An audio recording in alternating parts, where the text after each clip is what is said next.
আর এবার বেআইনি পার্কিং রুখতে কড়া রাজ্য সরকার। বেআইনি পার্কিং কোনোভাবেই বরদাস্ত করা হবে না, হুঁশিয়ারি দিয়েছেন পুরমন্ত্রী অগ্নিমিত্রা পাল। বেআইনি পার্কিং এর নামে টাকা তোলা চলবে না। এতদিন ধরে বেআইনি পার্কিং থেকে টাকা তুলতো তৃণমূল, ভুয়ো রসিদ দিয়ে বেআইনি পার্কিং এর নামে টাকা তোলা হতো। পার্কিং এর জন্য নির্দিষ্ট জায়গাতেই গাড়ি রাখতে হবে, পার্কিং এর জন্য নির্দিষ্ট রেট চার্ট থাকবে, জানালেন পুরমন্ত্রী অগ্নিমিত্রা পাল। আমরা আজকেই নোটিশ দিচ্ছি, রাস্তার দুপাশে পার্কিং অবৈধভাবে রাখা হয়। সারা পশ্চিমবঙ্গ জুড়ে যেদিকে পার্কিং সেখানেই গাড়ি থাকবে, যেদিকে পার্কিং করার কথা নয় সেদিকে কোনো গাড়ি থাকবে না। তাতে মানুষের সুবিধা হবে, মানুষের যাতায়াত করতে অনেক অসুবিধা হচ্ছে। এই 15টা বছর আমরা দেখেছি, সুতরাং এই ইনস্ট্রাকশন আমাদের দপ্তর থেকে দেওয়া হয়েছে। নেক্সট যেটা দেওয়া হয়েছে সেটা হচ্ছে বিভিন্ন জায়গায় ফেক পার্কিং স্লিপ নিয়ে তৃণমূলের ক্যাডার এবং অন্যান্য মানুষ তারা টাকা তুলেছে। সেই রাজস্ব দপ্তরে আসেনি, সরকারের কাছে আসেনি। সুতরাং এই নোটিশ আজকে আমার দপ্তর থেকে দেওয়া হচ্ছে, যেখানে যেখানে এই ধরনের ফেক রসিদ দেখিয়ে টাকা তোলা হচ্ছে পার্কিংয়ে, সেগুলি ইমিডিয়েটলি বন্ধ করা এবং একটা রেট চার্ট প্রত্যেকটা পার্কিং লটে রেট চার্ট দিয়ে দেওয়া হবে, যে যার মতো মনের মতো খুশি পার্কিং নিতে পারবে না। অন্যদিকে বিজেপি বিধায়ক বরানগরের সজল ঘোষ তিনি শপথ গ্রহণ করেছেন এবং তারপরে তিনি মজার ছলে মন্তব্য করছেন যে গুজব রটছে আমি কারাগার মন্ত্রী হব। শুনুন। বেশ কয়েক বছর আগের কথা, সজল ঘোষ বিধানসভায় আসছেন একেবারে সদল বলে, পাঁচিল টপকে কোনো রকমভাবে সোজা ঢুকে পড়লেন বিধানসভার ভেতরে। আর তারপর কটা দিন যেন জেলে কাটিয়ে 3 দিন। হাসিম আব্দুল হালিম সাহেব তখন ছিলেন স্পিকার। 3 দিন জেল। পাঁচিল টপকে এই গেটটা দিয়ে ঢুকেছিলাম, ঢুকে এই ঘুরে এই গাড়ি বারান্দার নিচে 4টে গাড়ি দাঁড়িয়েছিল, 21টা ছেলে। গাড়িকে বলেছিলাম যে যদি 5 সেকেন্ডের মধ্যে বেরোতে না পারো তাহলে গাড়িতে গাছ গজাবে। ওরা বেরিয়েও গেছিল, আমরাও ঢুকে গেছিলাম। তার মানে বিধানসভার ভূগোলটা আপনার জানা? ভূগোল কেন, একদম হাউসের ভেতর অব্দি জানা। ওদিন হাউসের ভেতরে পৌঁছেছে।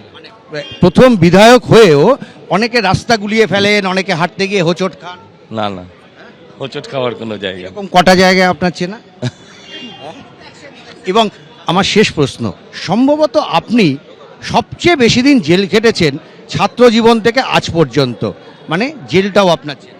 একদম একদম। রাজনৈতিক বাজারে গুজব রটছে কারাগার মন্ত্রী হিসেবে। বিধানসভায় শপথ গ্রহণের পরই কুণাল ঘোষ তৃণমূল বিধায়ক তিনি ইঙ্গিতপূর্ণ পোস্ট করেছেন, যেখানে তিনি উল্লেখ করেছেন তাপস রায়কে দলে রাখতে চেয়েছিলাম কিন্তু পারিনি, দুর্ভাগ্য। এবং সেই পোস্টে তিনি আরও উল্লেখ করেছেন পরে রাজনৈতিক বিরোধিতা থাকলেও ব্যক্তিগতভাবে তাপস রায়কে ভালো বলায় আমাকে দল সাসপেন্ড করে। ঘটনাচক্রে আমি আজ তৃণমূলের বিধায়ক ও শপথ বাক্য পাঠ করছি বিজেপির হয়ে জেতা তাপস রায়ের হাতে। ভাগ্যচক্র সজল পুরপিতাও বটে। উত্তর ও মধ্য কলকাতায় তাপস রায় ও সজল ঘোষদের বাধ্য করা হয়েছিল দল ছাড়তে। এই পোস্টের মাধ্যমে তিনি ঠিক কি বোঝাতে চেয়েছেন, ইঙ্গিতপূর্ণ পোস্ট করেছেন, আরো বিস্তারিত এই নিয়ে আমরা জানবো। আমাদের প্রতিনিধি রাজর্ষী দত্তগুপ্ত রয়েছেন আমাদের সঙ্গে। রাজর্ষী, দেখো, রাজনৈতিকভাবে অত্যন্ত ইঙ্গিতপূর্ণ এই পোস্ট, কারণ কুণাল ঘোষ এবারে বিধায়ক হয়েছেন বেলেঘাটা থেকে জিতে। তৃণমূল কংগ্রেস রাজ্যে হেরে গিয়েছে। বিরোধী আসনে কুণাল ঘোষ বিরোধী বিধায়ক হিসাবে আজকে প্রোটেম স্পিকার তাপস রায়ের কাছ থেকে শপথ নিয়েছেন এবং তার পরেই সমাজ মাধ্যমে এই পোস্ট, যেখানে কিন্তু তিনি তার দলের একাংশের দিকেই আঙুল তুলেছেন, দলের একাংশকে দায়ী করেছেন।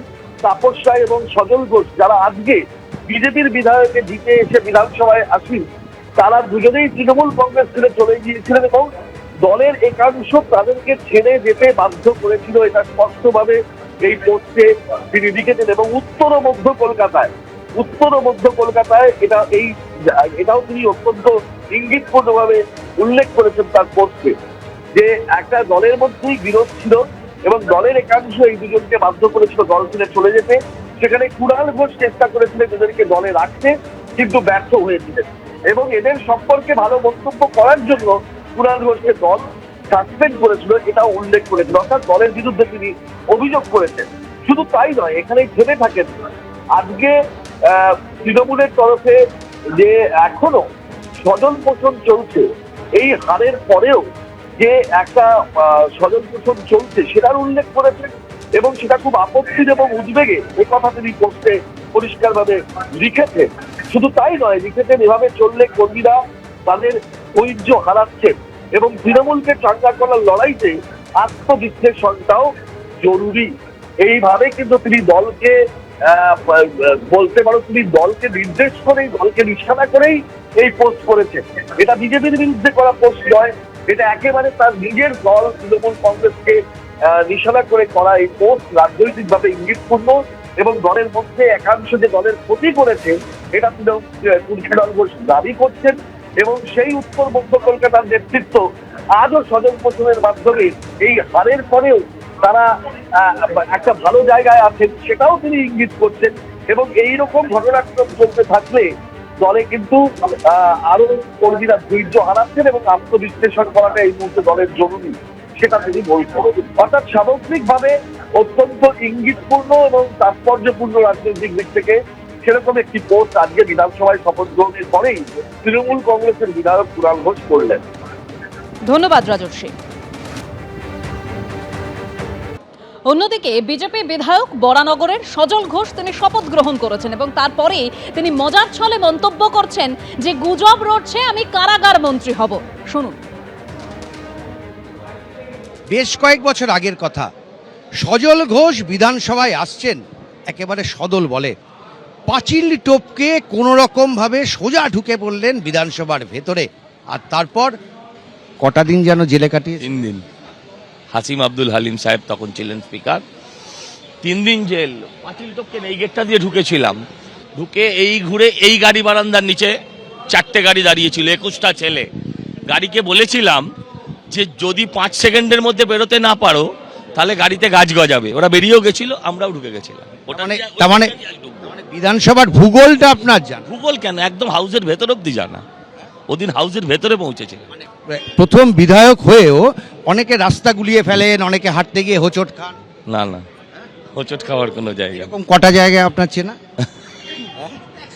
এবং আমার শেষ প্রশ্ন, সম্ভবত আপনি সবচেয়ে বেশি দিন জেল খেটেছেন ছাত্র জীবন থেকে আজ পর্যন্ত, মানে জেলটাও আপনার চেনা। একদম একদম। রাজনৈতিক বাজারে গুজব রটছে কারাগার মন্ত্রী হিসেবে হয়তো। এবিপি আনন্দ, এগিয়ে থাকে, এগিয়ে রাখে।